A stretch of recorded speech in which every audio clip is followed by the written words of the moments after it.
इफिसुस की कलीसिया के दूत को, अर्थात जिसके दाहिने हाथ में 7 तारे हैं, यह लिख, जो 7 सुनहरी दीवटों के बीच में चलता है। रहस्योद्घाटन अध्याय 2 श्लोक 1।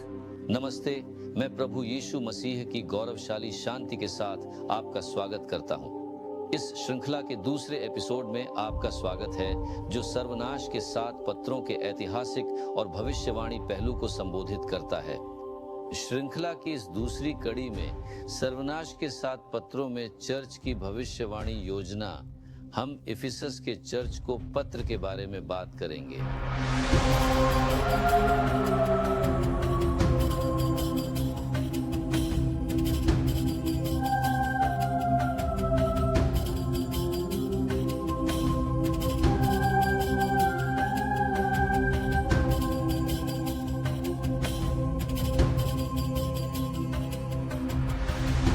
यहाँ मोरगेव के तट के पास स्थित इफिसस चर्च इसी नाम के शहर में स्थित था, और जो पैटिमोस द्वीप के लगभग सामने था, जहां से परमेश्वर के वचन और प्रभु यीशु की गवाही के कारण प्रेरित जॉन को निर्वासित किया गया था। इफिसस पश्चिमी एशिया का वाणिज्यिक, धार्मिक और राजनीतिक केंद्र था। ईसाई धर्म के उद्भव के साथ इफिसस उन पहले शहरों में से एक था जहां प्रेरितों का प्रचार पहुंचा। इफिसस में उस समय दुनिया के सबसे बड़े थिएटरों में से एक था, जिसमें 400 से 500 हजार निवासियों की अनुमानित कुल आबादी में से 25,000 दर्शकों की क्षमता थी। यह साम्राज्य का 5वां सबसे अधिक आबादी वाला शहर था।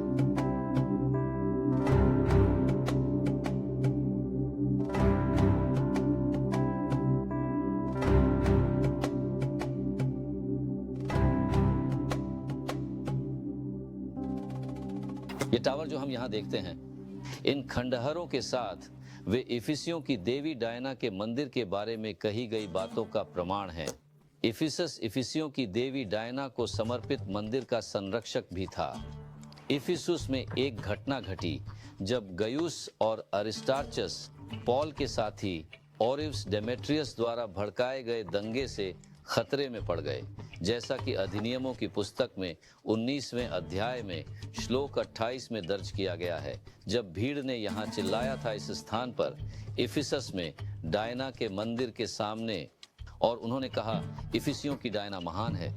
इस तरह का एक प्रकरण जिसमें वहाँ के भाइयों को सुसमाचार का प्रचार करने के लिए उत्पीड़न का सामना करना पड़ा, शायद यही कारण था कि प्रभु यीशु ने इस चर्च को एक ऐसे चर्च के रूप में संदर्भित किया जिसने उत्पीड़न के बावजूद उनके नाम के लिए काम किया। इसलिए प्रकाशित वाक्य 2 श्लोक 3 में अभिव्यक्ति, और तुमने दुख उठाया है और धैर्य रखा है और मेरे नाम के लिए काम किया है और थके नहीं हो।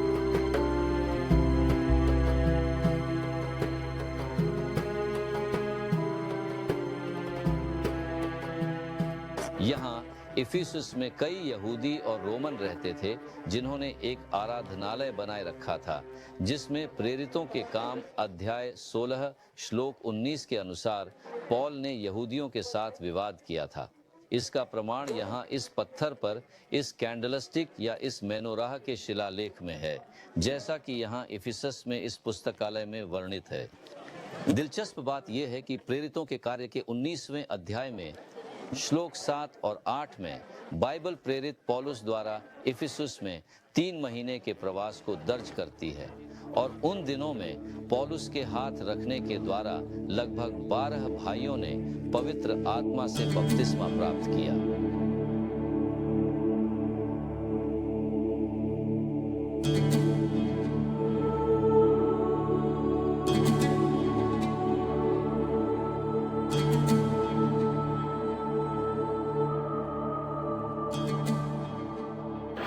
ऐतिहासिक रिपोर्टों के अनुसार यहाँ इफिसुस में प्रेरित जॉन कई वर्षों तक रहे, जहाँ ऐसा माना जाता है कि उन्होंने बाइबल की कुछ किताबें, प्रेरित जॉन के कुछ पत्र, अपवाद के साथ निश्चित रूप से प्रकाशित वाक्य की पुस्तक को लिखा था, जिन 7 पत्रों में चर्चों को दर्ज किया गया है, जो उसे तब पता चला था जब वह पैटियोस द्वीप पर था। यह माना जाता है कि इफिसस को पत्र अन्य लोगों की तरह लगभग 99 और 98 वर्षों के बीच लिखा गया था। कुछ विद्वान इस थीसिस का बचाव करते हैं कि इफिसुस के इन खंडहरों में प्रेरित जॉन को दफनाया गया था।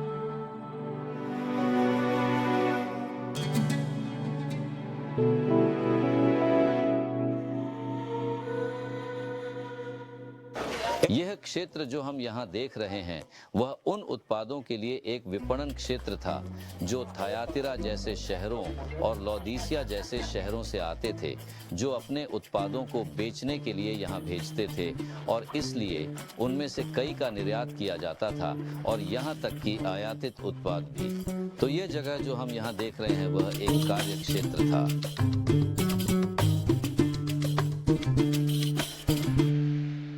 काम, धैर्य और पीड़ा। इस पत्र में प्रभु की स्वीकृति के संकेत के रूप में उल्लेख किया गया है। इस काल में इफिसस शब्द का अर्थ स्वीकार्य है, क्योंकि धैर्य और पीड़ा के साथ किए गए परमेश्वर के वचन को बोने के उसके कार्य से प्रभु प्रसन्न हुए। इफिसुस के चर्च की ऐतिहासिक अवधि ईसा के बाद लगभग 33 और 68 वर्षों के बीच थी, जो पहली शताब्दी के अंत तक फैली हुई थी। पेंटेकोस्ट के बाद, क्योंकि यह एक अत्यंत व्यावसायिक क्षेत्र है और निर्यात और आयातित उत्पादों का विपणन होता है, यहाँ इफिसस में चर्च बढ़ेगा और आसपास के क्षेत्रों में इसका विस्तार होगा और एक मिशनरी जुनून होगा जिसकी तुलना बीज बोने वाले के काम से की जा सकती है। मैथ्यू का पहला दृष्टांत अध्याय 13 जो पूरी पृथ्वी पर बीज बिखेरता है।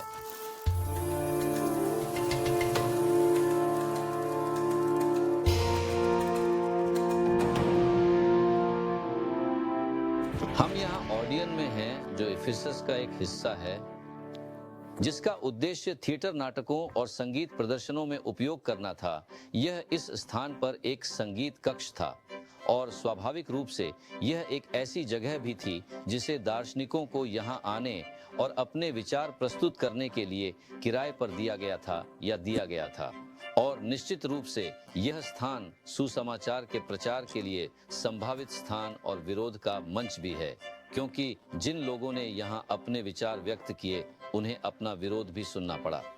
कुछ विरोधों को देखा जा सकता है, उदाहरण के लिए अधिनियम अध्याय 19 श्लोक 9 में, और ये विरोध हमें बोने वाले के दृष्टांत से जुड़े इफिसुस को लिखे पत्र के एक हिस्से की याद दिलाते हैं, क्योंकि प्रभु यीशु ने बीज की तुलना परमेश्वर के वचन से की।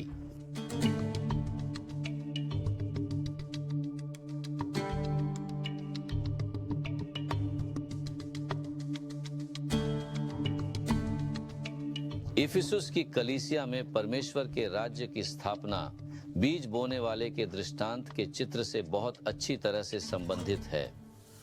बीज बोना यानी सुसमाचार का प्रचार करना और उसके फलों की कटाई और परिणामों को देखा और महसूस किया गया। हालांकि दूसरी ओर परमेश्वर के कार्य के 3 महान शत्रुओं की प्रतिक्रिया उत्पन्न होती है। और उसने उससे दृष्टांतों में बहुत सी बातें कहीं। देखो, बोने वाला बीज बोने निकला, और जब उसने बोया, कुछ बीज रास्ते के किनारे गिरे और पक्षियों ने आकर उसे खा लिया, और कुछ पत्थरीले खेतों में गिरे जहां पर्याप्त मिट्टी न थी और गहरी मिट्टी न होने के कारण तुरंत उग आए, परंतु जब सूर्य आया तो वह जल गया और सूख गया, क्योंकि उसमें जड़ न थी। दूसरी कांटों के बीच गिरी और कांटों ने बढ़कर उसे दबा दिया।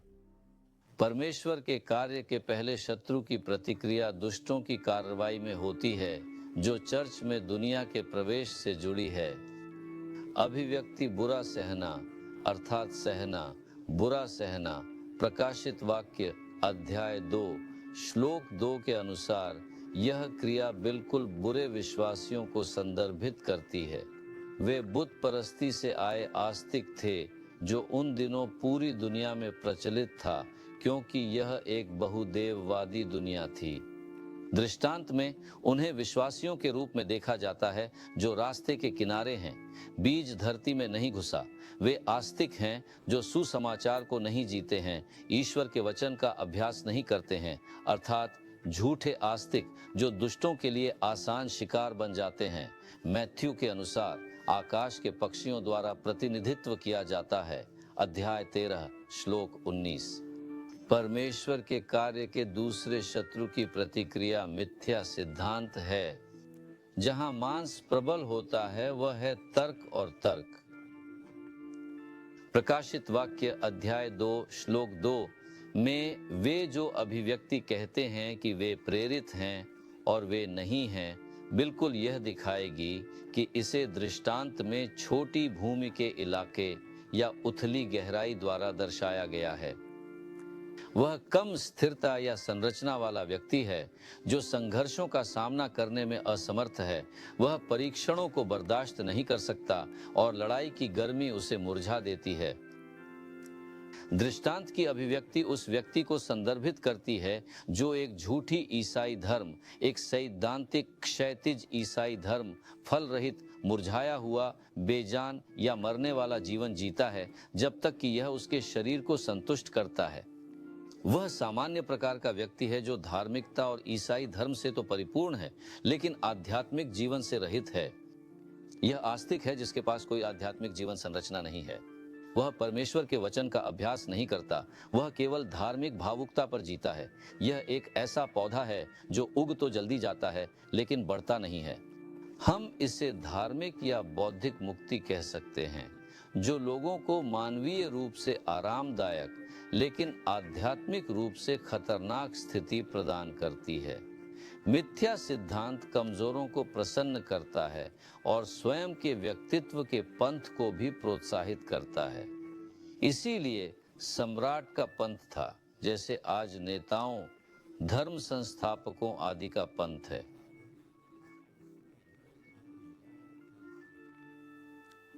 अब काम के तीसरे शत्रु की प्रतिक्रिया यह अंत में झूठ की बात करता है, अर्थात यह शत्रु के कार्य से संबंधित है। और इसीलिए वह अभिव्यक्ति जो कहती है आपने उन्हें झूठा पाया, प्रकाशित वाक्य अध्याय 2 श्लोक 2 में दृष्टांत में बिल्कुल कांटों की आकृति है और वे झूठ या पाप से, धन के प्रलोभन से संबंधित हैं। तीसरा बीज कांटों के बीच बोया गया झूठे सिद्धांत की विशेषता है। थोड़ी भूमि कांटों के बीच बीज बोने से दुश्मन की प्रतिक्रिया तत्काल थी, उसने पौधे का दम घोंट दिया। अब जो शिक्षा अच्छी प्रीवी पर आरंभ की जाती है वह 30 में एक, 60 में कोई और 100 में कोई फल उत्पन्न करती है। और वो ताकि अच्छी भूमि के फल उनके लिए प्रभु यीशु के पास वह प्रतिज्ञा है जिसमें वह कहते हैं, जो जय पाए मैं उसे जीवन के वृक्ष का फल खाने को दूंगा। प्रकाशित वाक्य अध्याय 2 श्लोक 7 अक्षर बी। जीवन वह पौधा है जो शाश्वत है। यह याद रखते हुए कि हमारा दृष्टिकोण भविष्य सूचक अर्थ में बनाया जा रहा है। हम यहाँ सम्राट डोमिशियन के चौक पर हैं। वह रोमन सम्राट कौन था जिसने चर्च के खिलाफ 10 उत्पीड़नों में से एक की रचना की थी और वह प्रेरित जॉन को पैटिमोस द्वीप पर निर्वासित करने के लिए जिम्मेदार सम्राट था। यहाँ इस स्थान पर इफिसुस के चर्च के अस्तित्व का प्रमाण यह था कि यह चर्च अच्छी भूमि का प्रतिनिधित्व करता था जिसने सिद्धांत प्राप्त किया। इफिसस, हम कह सकते हैं कि यह स्थापित सिद्धांत का चर्च है। प्रेरितों के पत्रों और प्रेरितों के कार्यों के माध्यम से इस प्रकार इफिसुस में वफादार चर्च खुद को स्थापित कर रहा था और स्मिर्ना की ओर बढ़ रहा था, लेकिन एक वफादार चर्च की स्थिति में। हालांकि एक बेवफा चर्च संघर्षों के प्रभाव में और स्वाभाविक रूप से जिन परीक्षणों से वह गुजरा है, वह अपना पहला प्यार छोड़ देता है, वह ठंडा हो जाता है, वह व्यर्थ हो जाता है और गिर जाता है। इस अवधि का सबक यह तथ्य है कि अनुभवी संघर्ष का सामना करते हुए चर्च प्रतिक्रिया करता है और सिद्धांत के साथ प्रतिक्रिया करता है, जो कि उस सिद्धांत द्वारा दर्शाया गया गेहूं था जो चर्च में पहली शताब्दी में स्थापित किया गया था। निष्कर्ष यह निकला कि सिद्धांत हमेशा जीवित अनुभव के बाद आता है, जो कई ईसाई धर्मों द्वारा प्रचारित बातों के बिल्कुल विपरीत है। यह ध्यान रखना अच्छा है कि वफादार अवशेष जिन्होंने सिद्धांत प्राप्त किया और स्मिर्ना चले गए, वहां सभी प्रकार की चुनौतियों का सामना किया और विजयी हुए। यह भी समझा जाता है कि सिद्धांत या उपदेशित चर्च, यह चर्च प्रभु वर्तमान समय की सभी बाधाओं को दूर करने में इसका नेतृत्व करने में सक्षम होगी।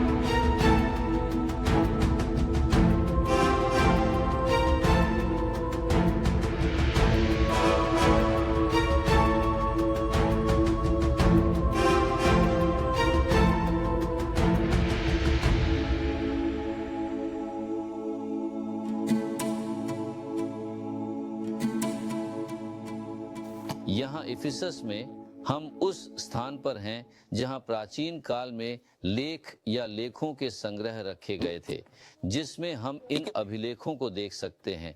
ये सब यहाँ एक विशाल क्षेत्र में है, जिसके एक हिस्से में हम हैं और हम यहाँ प्राचीन का अवलोकन कर सकते हैं, लेखन ग्रीक और अन्य भाषाओं दोनों में, जिसमें इन लेखों को रखा गया था, ताकि आज हम यहाँ एक ऐसे लोगों और एक चर्च को देख सकें जो इफिसस में पुष्टि की गई थी, उस जगह की विशेषता यानी स्थापित सिद्धांत का एक चर्च, और इफिसुस की कलीसिया में पवित्र आत्मा का महान संचालन वास्तव में प्रभु की आत्मा का संचालन था, ताकि पवित्र आत्मा द्वारा प्रकट किया गया सिद्धांत चर्च के बीच में प्रेरितों के माध्यम से स्थापित हो सके।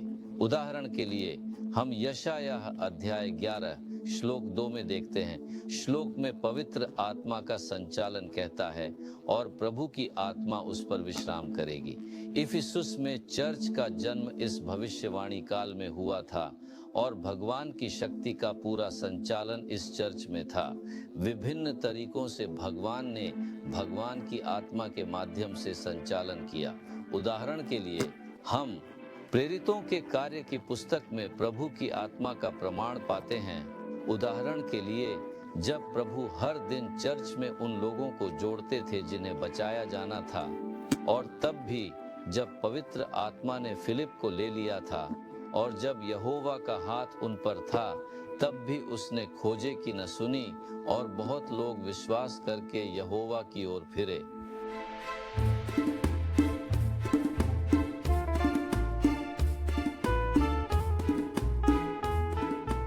हम चर्चों को लिखे पत्रों में पवित्र आत्मा के संचालन पर कुछ जोर देते हैं और इफिसस में हमें प्रभु की आत्मा के संचालन पर जोर मिलता है, जैसा कि प्रकाशित वाक्य की पुस्तक के अध्याय 2 श्लोक 1 में दर्ज किया गया है, जो कहता है, यह वही कहता है जिसके अधिकार में 7 तारे हैं और जो 7 सुनहरी दीवटों के बीच में चलता है।